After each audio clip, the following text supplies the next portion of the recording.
¿Alguna vez has sentido que la gente te mira fijamente en la calle y no sabes por qué? No te están viendo a ti, están viendo lo que llevas encima. Hermano, hermana, lo que estás a punto de escuchar va a cambiar la manera en que te ves a ti mismo para siempre. Porque hay una verdad que el cielo quiere que conozcas hoy, una verdad que el enemigo ha tratado por todos los medios de ocultarte, y es esta: tú no eres una persona ordinaria. Tú fuiste marcado antes de nacer. La Biblia dice en Jeremías 1:5, y escucha esto con todo tu corazón: antes que te formase en el vientre te conocí, y antes que nacieras te santifiqué, te di por profeta a las naciones.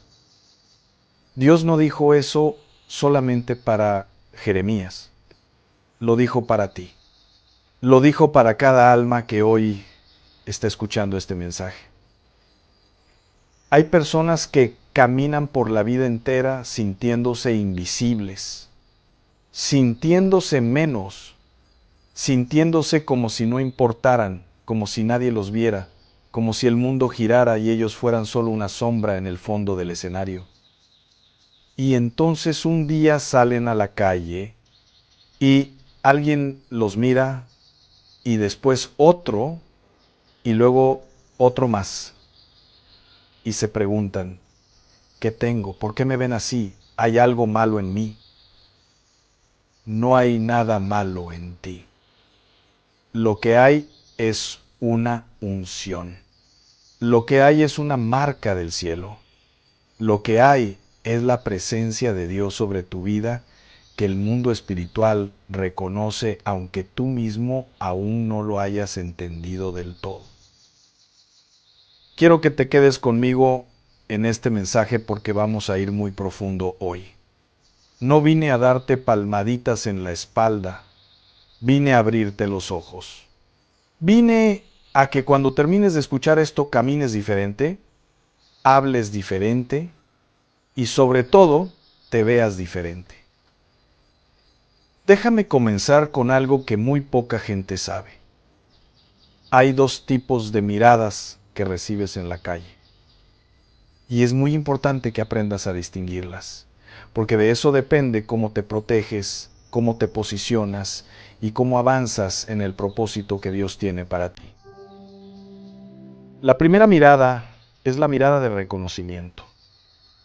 Esta es la mirada del mundo espiritual manifestándose a través de los ojos de las personas. Cuando alguien te ve en la calle y no puede dejar de mirarte, cuando alguien voltea dos veces, cuando sientes que sus ojos te siguieron aunque tú no hiciste nada para llamar la atención, eso no es casualidad. El espíritu que vive en esa persona reconoció algo en ti. Reconoció la luz, reconoció la unción, reconoció el sello de Dios. ¿Sabes lo que es el sello de Dios? Pablo lo explica en Efesios 1:13 cuando dice: en él también vosotros, habiendo oído la palabra de verdad, el evangelio de vuestra salvación, y habiendo creído en él, fuisteis sellados con el Espíritu Santo de la promesa. Fuiste sellado, como cuando marcan al ganado en el campo, como cuando ponen un sello real en un documento oficial. Tú llevas el sello del Rey de Reyes, y ese sello es visible, no con los ojos físicos, pero sí con los ojos del Espíritu. Y hay personas que, sin saber por qué, sin poder explicarlo con palabras, cuando te ven, algo dentro de ellas se mueve, algo las inquieta, algo las atrae, algo las hace voltear. Eso eres tú, elegido. Eso eres tú, ungido. Eso eres tú, marcado por Dios desde antes de que tu madre supiera que existías. Pero hay una segunda mirada, Y aquí es donde necesito que pongas toda tu atención. La segunda mirada no viene del cielo. La segunda mirada viene del infierno. Hay personas que te miran con envidia. Hay personas que te miran con odio sin razón. Hay personas que te miran y en sus ojos no hay admiración, sino resentimiento, celos, malicia, y tú lo percibes. Lo sientes en la piel, lo sientes en el pecho. Hay algo que te dice, esta mirada no está bien. ¿Por qué existe esa mirada? Porque el diablo también sabe quiénes son los elegidos. Y el diablo usa personas inconscientes, personas heridas, personas que sin saberlo se han convertido en instrumentos de oscuridad para intentar robarte la paz, para intentar perturbarte, para intentar hacerte dudar de quién eres en Cristo. Job lo vivió, ¿recuerdas? Antes de que comenzara la prueba de Job, el diablo fue delante de Dios y Dios le dijo, ¿no has considerado a mi siervo Job, que no hay otro como él en la tierra? ¿Escuchaste bien? Dios mismo señaló a Job. Dios mismo lo distinguió. Y eso desató una batalla. Cuando Dios te distingue, cuando Dios te señala como su siervo, cuando Dios dice de ti, no hay otro como Él, no hay otra como ella, eso desata una batalla en el mundo espiritual. Y esa batalla tiene un frente físico.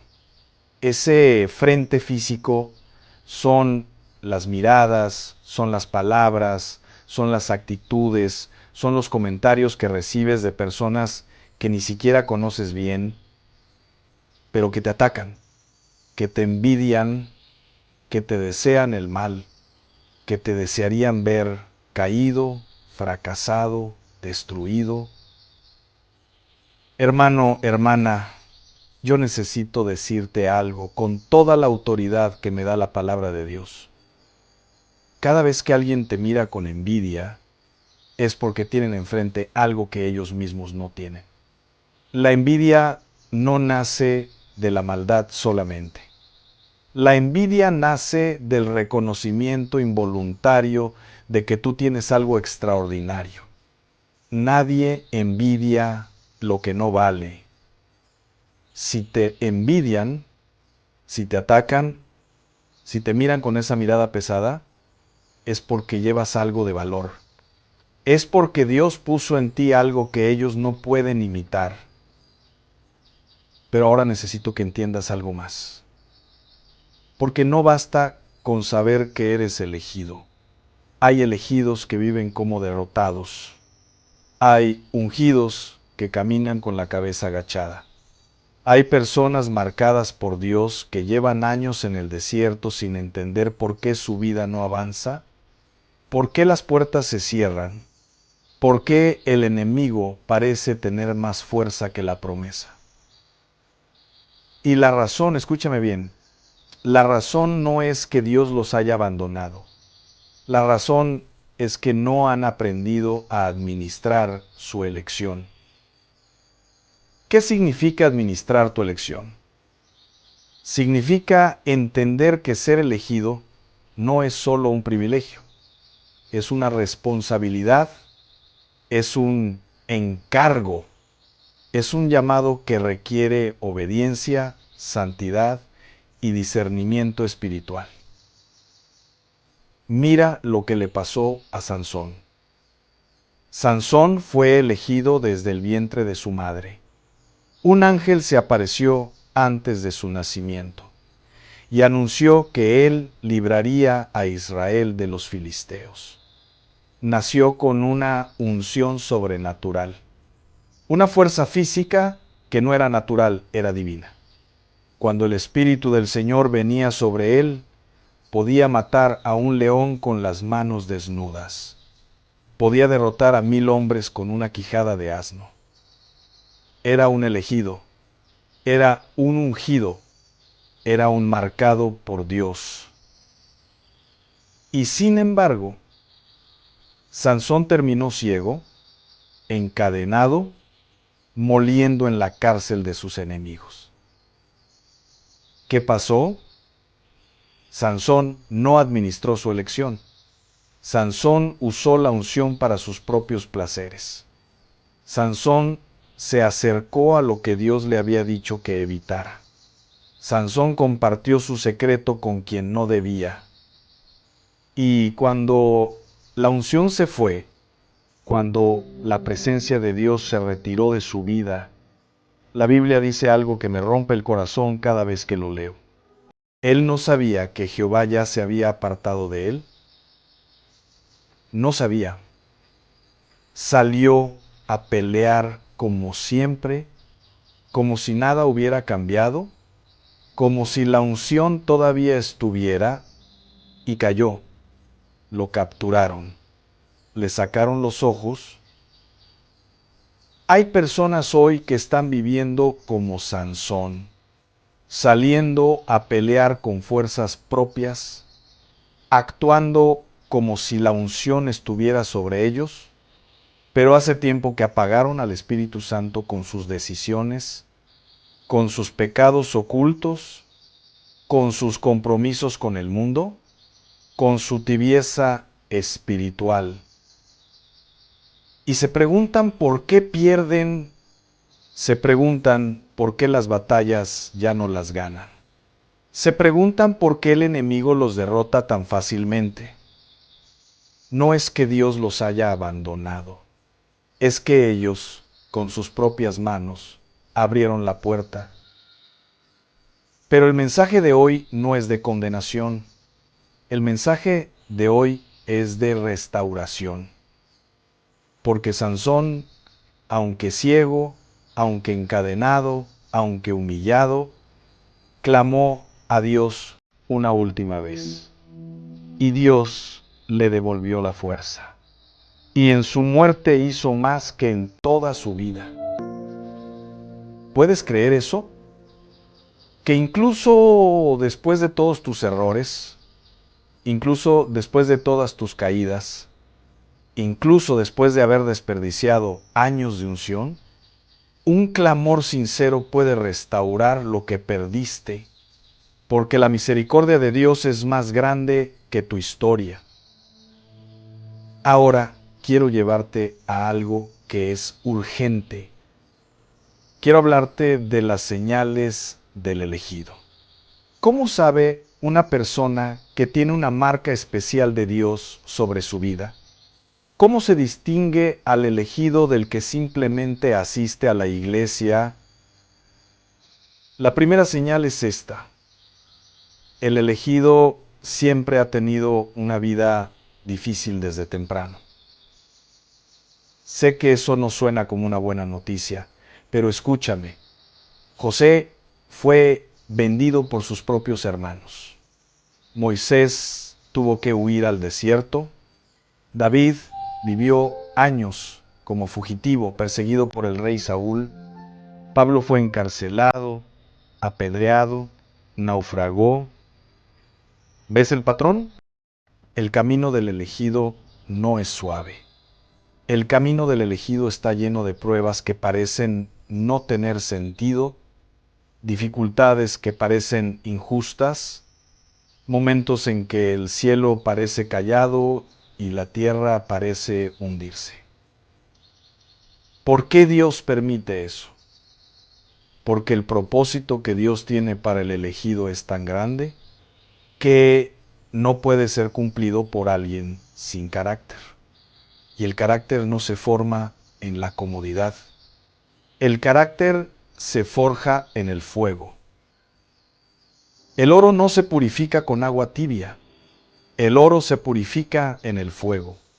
Y cuanto más puro quiere Dios que sea el oro, más tiempo lo tiene en el fuego. Tus pruebas no son castigo. Tus pruebas son purificación. tus pruebas son preparación, tus pruebas son el proceso que Dios usa para llevarte del lugar donde estás al lugar donde tienes que estar. La segunda señal del elegido es esta. Siempre hay alguien que te ataca sin razón aparente.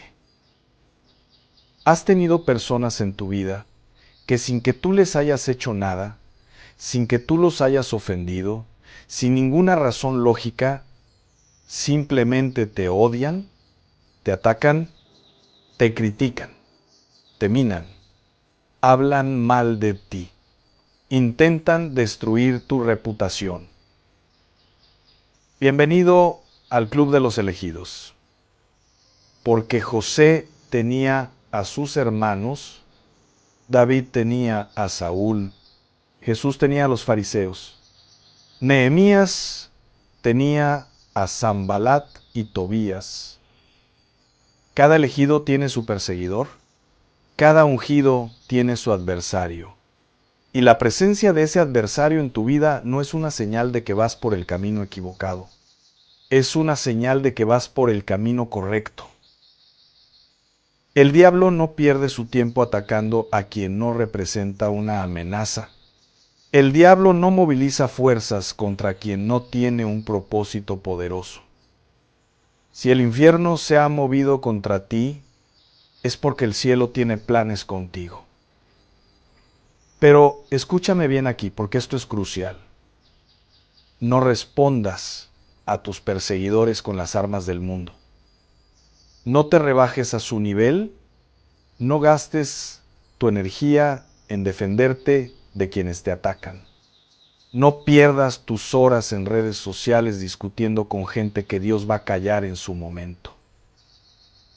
¿Sabes lo que hizo Nehemías cuando Sanbalat lo atacó? Lo insultó, lo amenazó, intentó desanimarlo, intentó distraerlo del trabajo. Y Nehemías respondió con 4 palabras que debería ser el lema de cada elegido. Yo hago una gran obra. No tengo tiempo para bajar. No tengo tiempo para discutir. No tengo tiempo para defenderme. Yo hago una gran obra. Eso eres tú. Tú haces una gran obra y cada momento que gastas mirando a quienes te atacan es un momento que robas a tu propósito. Enfócate, sigue construyendo, sigue avanzando. Que Dios se encargue de tus enemigos.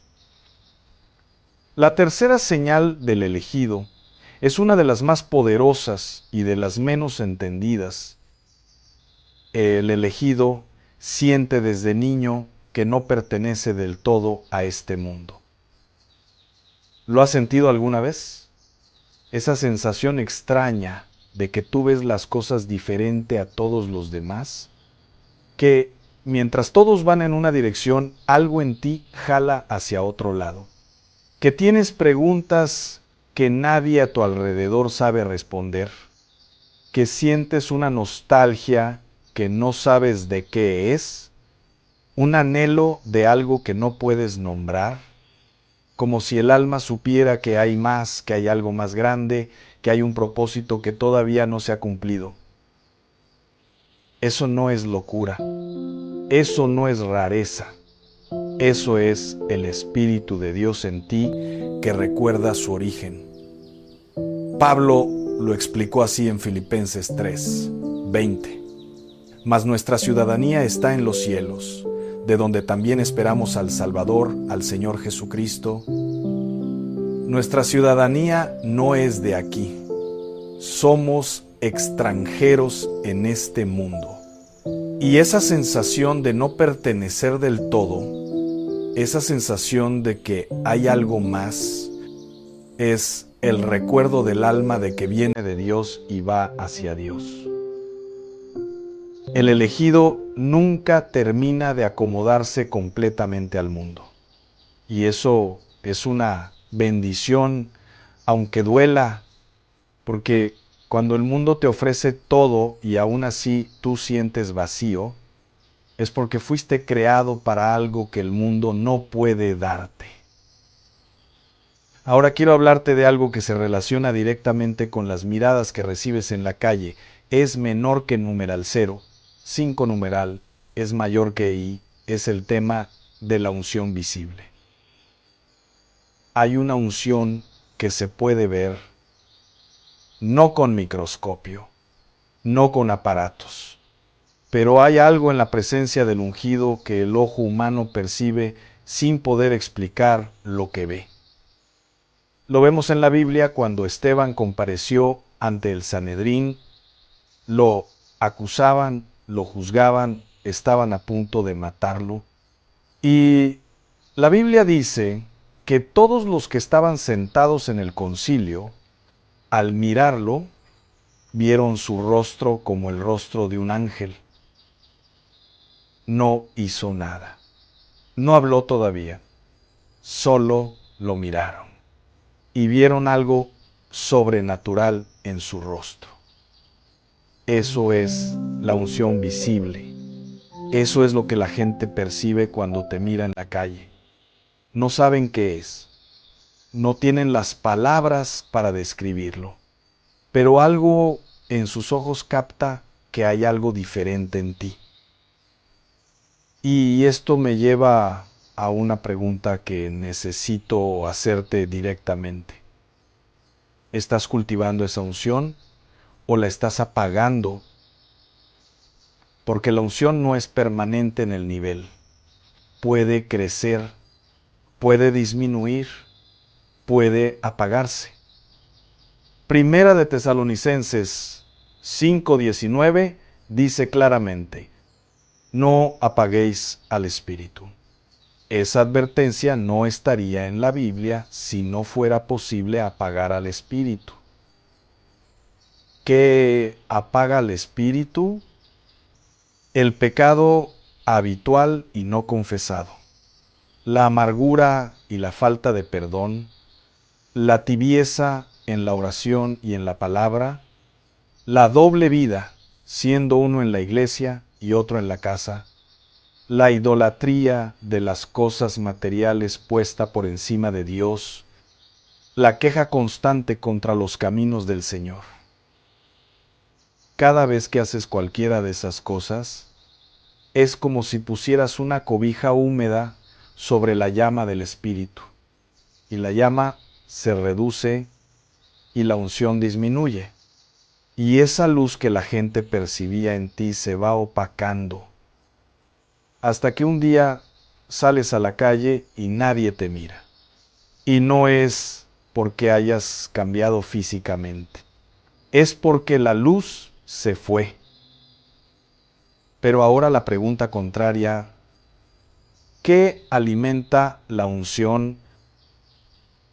La oración profunda, no la oración de lista de supermercado donde llegas, pides tus cosas y te vas, sino la oración de comunión, la oración donde te quedas quieto delante de Dios, donde escuchas más de lo que hablas, donde le dices: Señor, aquí estoy, habla, que tu siervo escucha. La meditación en la palabra, no leer la Biblia como quien cumple una tarea escolar, sino masticarla, como dice el Salmo 1. Meditar en ella de día y de noche. Dejar que sus verdades desciendan desde la mente al corazón. Dejar que transformen no solo lo que piensas, sino lo que eres. La adoración genuina. Cuando te postras delante de Dios no por lo que te ha dado, sino por lo que Él es. Cuando en medio del dolor, en medio de la prueba, en medio de la noche más oscura, abres la boca y dices: te alabo, Señor. Eso no es negación de tu realidad. Eso es fe en su fidelidad. Y esa adoración invoca la presencia de Dios sobre tu vida de una manera que ninguna otra cosa puede hacer. Y la obediencia. Escucha esto. La unción fluye por el canal de la obediencia. Cuando Dios te dice algo y tú obedeces, la unción aumenta. Cuando Dios te dice algo y tú pones excusas, la unción se estanca. Cuando Dios te dice algo y tú desobedeces, la unción retrocede. Samuel le dijo a Saúl con palabras que retumban a través de los siglos: se complace Jehová tanto en los holocaustos y víctimas, como en que se obedezca a las palabras de Jehová. Ciertamente el obedecer es mejor que los sacrificios. Puedes ayunar 3 semanas. Puedes sembrar grandes ofrendas. Puedes cantar en el coro de la iglesia. Puedes hacer todo lo externo. Pero si en tu corazón hay una desobediencia deliberada a lo que Dios te mandó, ninguna de esas cosas tiene el peso espiritual que imaginas. La obediencia es la llave que abre el fluir de la unción sobre tu vida. Y cuando vives en obediencia, cuando caminas en santidad, cuando cuidas la presencia de Dios como el tesoro más preciado que tienes, eso se ve, eso se siente. Eso es lo que la gente percibe cuando te mira en la calle. Ahora permíteme hablarte de algo que poca gente entiende acerca de la elección divina. Ser elegido no significa que Dios te va a dar todo fácil. Significa que Dios te va a dar todo necesario. Hay una diferencia enorme entre esas dos frases.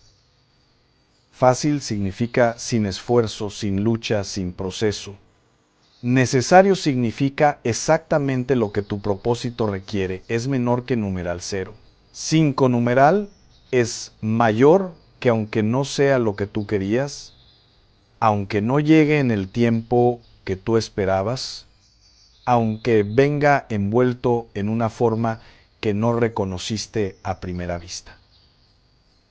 José necesitaba el pozo de sus hermanos para llegar a Egipto.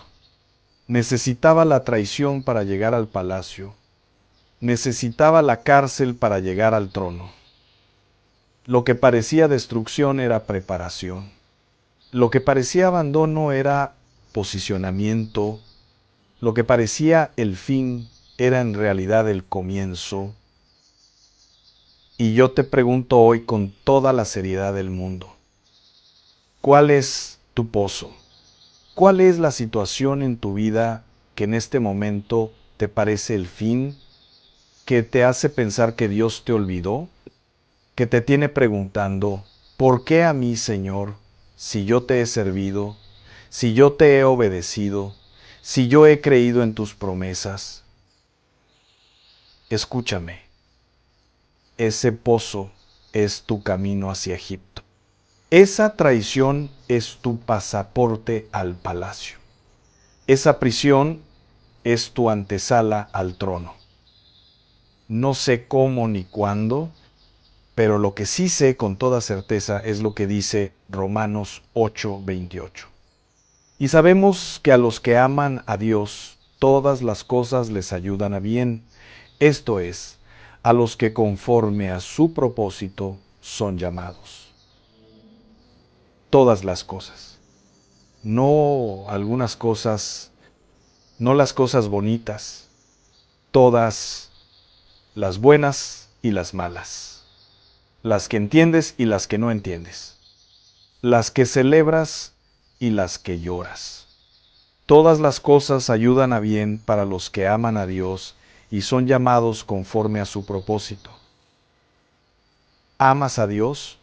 ¿Es menor que numeral 0? 5 numerales mayor que.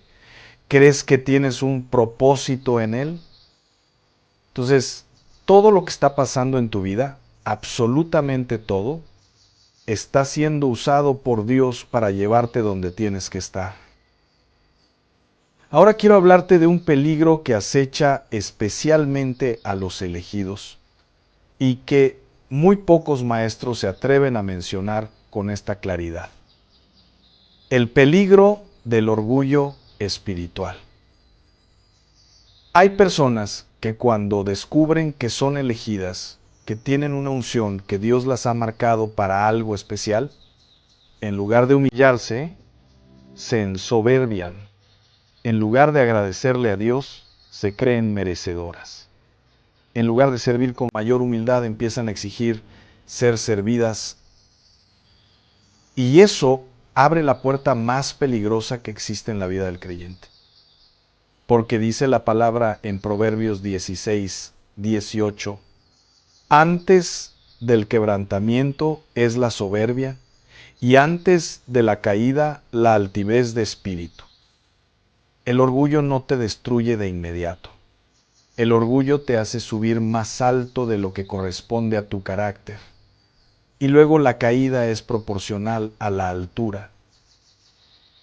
Lucifer era el querubín más ungido del cielo.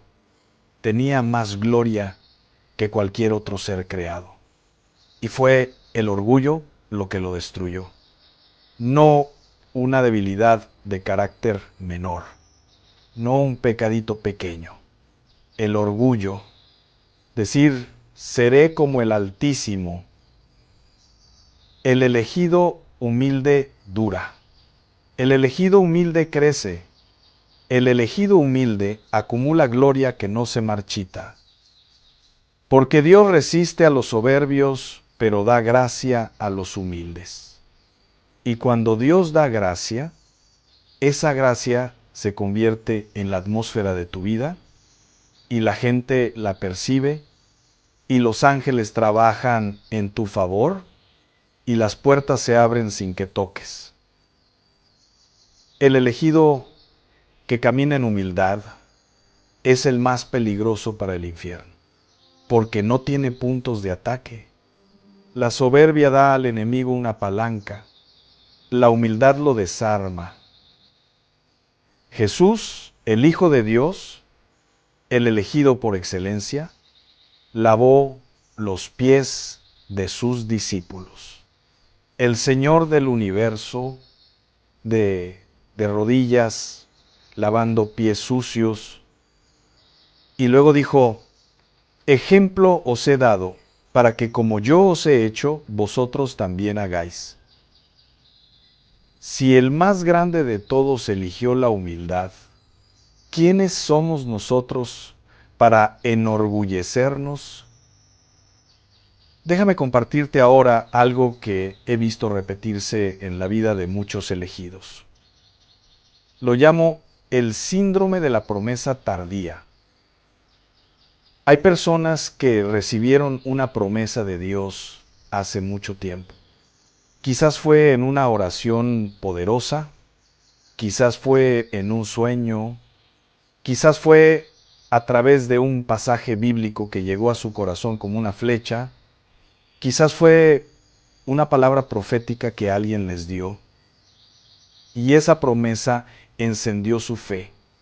Y esperaron un mes, 2 meses, un año. Y la promesa no se cumplió. Y esperaron 2 años, 5 años, 10 años. Y comenzaron a dudar. Y comenzaron a preguntarse si realmente fue Dios quien habló. Y comenzaron a intentar cumplir ellos mismos la promesa por sus propias fuerzas. Eso se llama el error de Abraham con Agar. Abraham tenía una promesa de Dios. Sería padre de naciones. Pero el tiempo pasaba y Sara no quedaba embarazada. Y en lugar de esperar, tomaron una decisión humana para cumplir una promesa divina. Y nació Ismael. Y Ismael, aunque hijo de Abraham, no era el hijo de la promesa. Y esa decisión trajo conflictos que duran hasta el día de hoy. ¿Cuántos Ismaeles has creado tú en tu desesperación? ¿Cuántas decisiones tomaste por tu cuenta cuando Dios te pedía que esperaras? ¿Cuántas relaciones, negocios, trabajos, decisiones importantes hiciste porque ya no aguantabas esperar la promesa de Dios. El problema no es que Dios tarde. El problema es que nosotros nos adelantamos. Dios no miente. Dios no olvida. Dios no cambia de parecer. Números 23:19 lo dice sin rodeos. Dios no es hombre para que mienta, ni hijo de hombre para que se arrepienta. Él dijo, y no hará, habló, y no lo ejecutará. Lo que Dios prometió, Dios lo cumple. En su tiempo, no en el nuestro. Con su método, no con el nuestro. Con su propósito completo, no con nuestra versión recortada de lo que queremos. Y muchas veces el retraso no es castigo. El retraso es protección. Hay puertas que Dios no ha abierto todavía porque si las abriera ahora, tú no sobrevivirías lo que hay detrás de ellas. Hay bendiciones que Dios retiene porque aún no estás listo para administrarlas sin que te destruya. Hay niveles de unción que todavía no recibes porque el carácter que los debe sostener aún está en construcción. Confía en el proceso, no como resignación, no como pasividad, sino como fe activa que dice, Señor, sé que lo que prometiste se cumplirá. Mientras tanto, hazme en mí lo que necesitas hacer para que cuando llegue la promesa sea un digno administrador de ella. Quiero llevarme ahora a un terreno muy práctico, porque este mensaje no es solo para sentirte bien. Este mensaje es para que camines diferente cuando salgas de aquí. Hay 3 decisiones que los elegidos deben tomar y que marcan la diferencia entre vivir la promesa o quedarse esperando eternamente en el umbral. La primera decisión. Decide hoy con quiénes te rodeas. Primera de Corintios 15:33 dice, No os engañéis, las malas compañías corrompen las buenas costumbres. Hay personas en tu vida que no pueden ir a donde tú vas, no porque sean malas personas, sino porque su nivel de fe, su visión, su compromiso espiritual no corresponden al nivel donde Dios te está llevando. Y si te quedas pegado a ellos, o bajas tú a su nivel, o te quedas estancado intentando levantarlos. Hay separaciones que Dios ordena. Hay distancias que Dios mismo pone entre tú y ciertas personas para protegerte. No son crueldades, son cirugías divinas. Y como toda cirugía, duelen, pero producen salud. Rodéate de personas que te desafíen a crecer, personas que oren contigo, personas que hablen fe sobre tu vida, personas que cuando el enemigo te ataque se pongan de rodillas contigo en lugar de decirte yo te lo dije. La segunda decisión, decide hoy guardar tu boca. Proverbios 18:21. La muerte y la vida están en poder de la lengua, y el que la ama comerá de sus frutos. Los elegidos que no aprendieron a guardar su boca se han destruido con sus propias palabras. Han declarado muerte sobre lo que Dios quería dar vida. Han hablado derrota cuando el cielo tenía preparada la victoria. Han dicho, no puedo, no voy a lograrlo, esto está muy difícil, Dios se olvidó de mí. Y sus palabras se han convertido en profecías autodestructivas. Tu lengua es una herramienta profética. Úsala con sabiduría.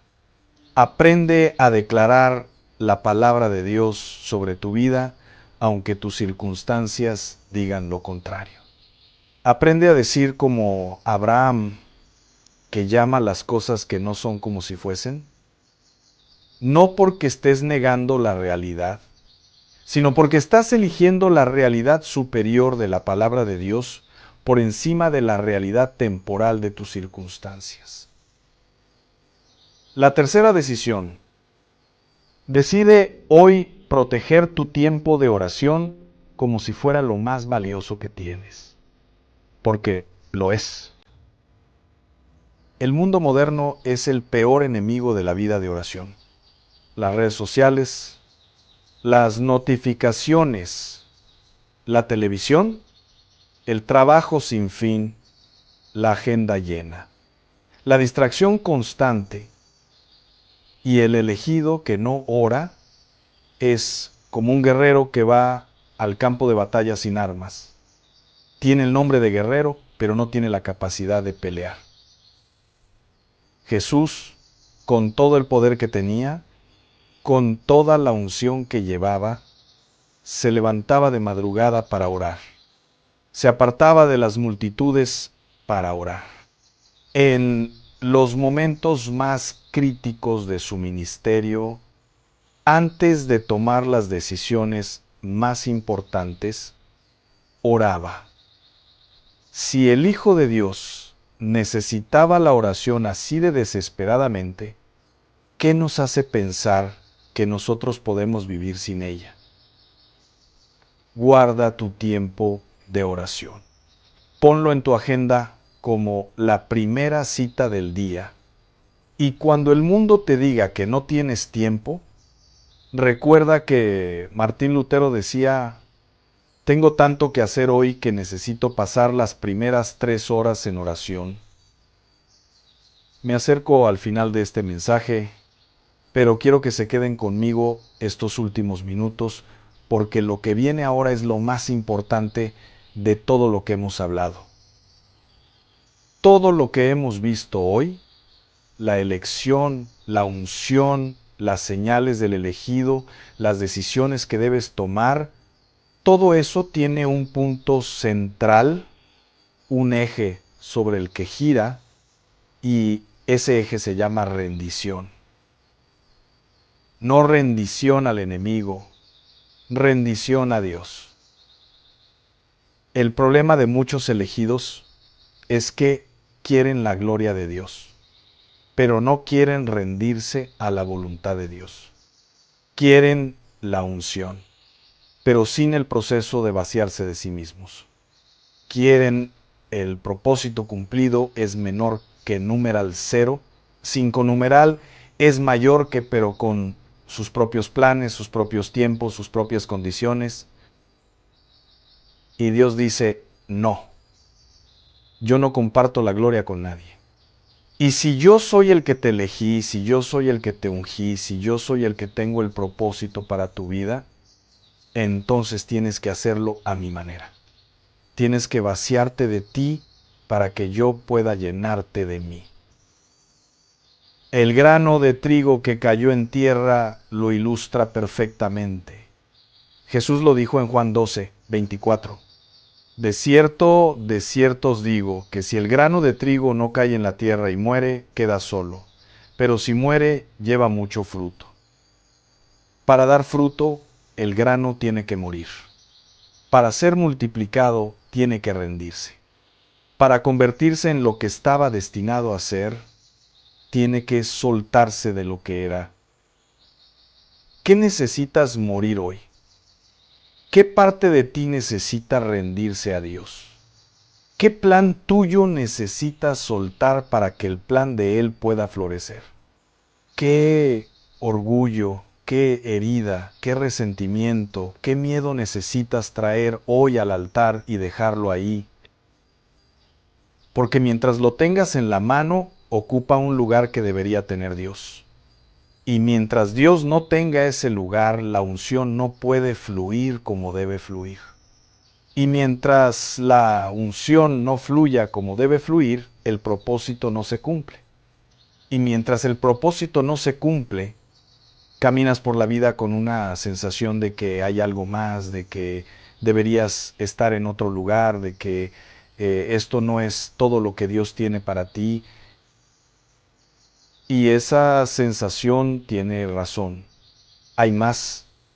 Pero para llegar a ese más, tienes que soltarlo de aquí.